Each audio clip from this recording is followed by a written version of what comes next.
যে তত্ত্বাবধায়ক সরকার ব্যবস্থা সাবেক প্রধানমন্ত্রী বেগম খালেদা জিয়ার সরকার পার্লামেন্টে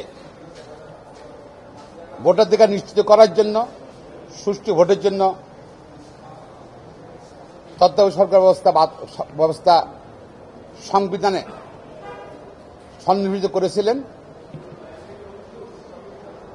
তার অধীনে প্রায় 3টে নির্বাচন হয়েছিল। আওয়ামী লীগও সে তত্ত্বাবধায়ক সরকারের মাধ্যমে, যদিও বিতর্কিত সে তত্ত্বাবধায়ক সরকার ছিল মঈনুল আহমেদ ফখরুদ্দিন সরকার, তার মাধ্যমে ক্ষমতায় এসেছিল।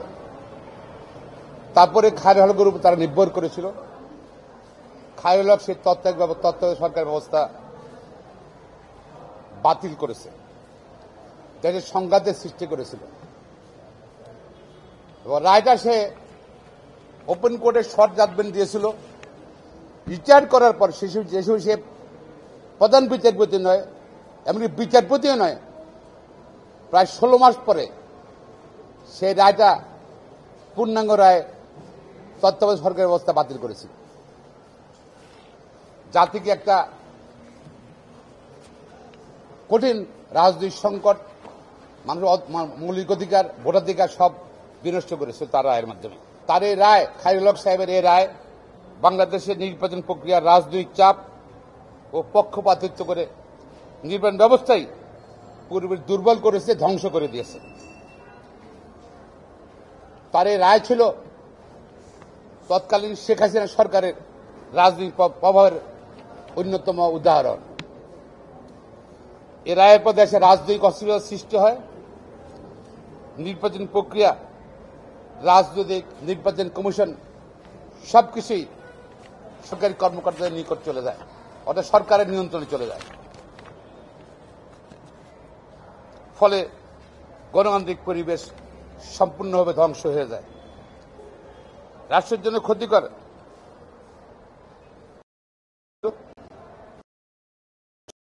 সরকার ব্যবস্থা বাতিল করার ফলে বিরোধী দলের জন্য নিরপেক্ষ ভূমিকা রাখা,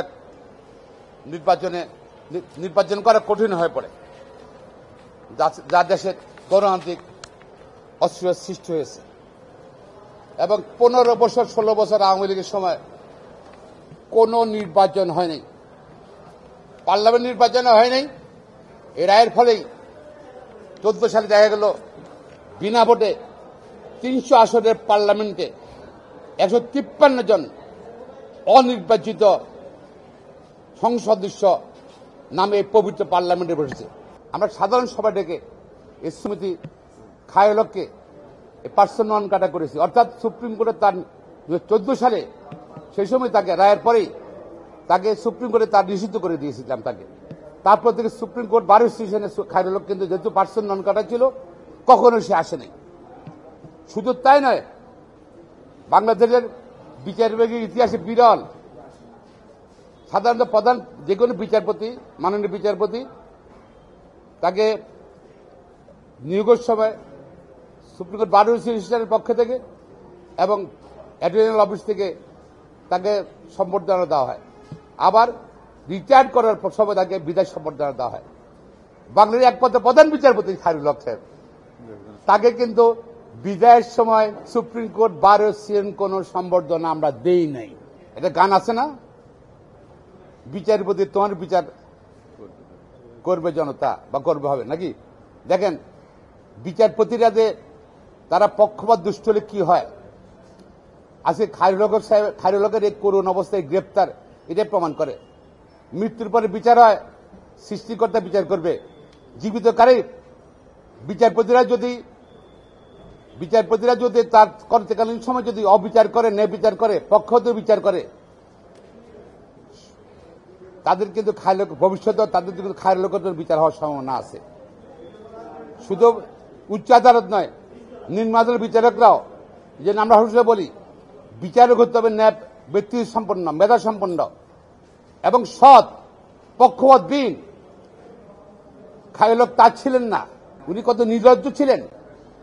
প্রধান বিচারপতির পদ থেকে রিটায়ার করার পরে উনি এই নীতির পদ, আইন কমিশনের চেয়ারম্যানের পদ নিতে কিন্তু তার মোটো বিবেকে লাগেনি। কারণ তার ছিল কোনভাবে আওয়ামী লীগ সরকারের সঙ্গে থাকা। আমরা ধারণা করছিলাম যে সেই সময় যে এরকম ঘটনা ঘটতে পারে দেশের মধ্যে। তো সুতরাং তার কর্মের জন্য, কর্মকাণ্ডের জন্যই তো আজকে বাংলাদেশের মানবতা বিরোধী অপরাধ হয়েছিল। অবশ্যই সে দায়ী হবে, মানবতা বিরোধী অপরাধও দায়ী হবে, পাশাপাশি হত্যা, গুম সবগুলোর মধ্যে আমি মনে করি তার সংশ্লিষ্টতা আছে এবং তার সহযোগিতা আছে, তার ইন্ধন আছে।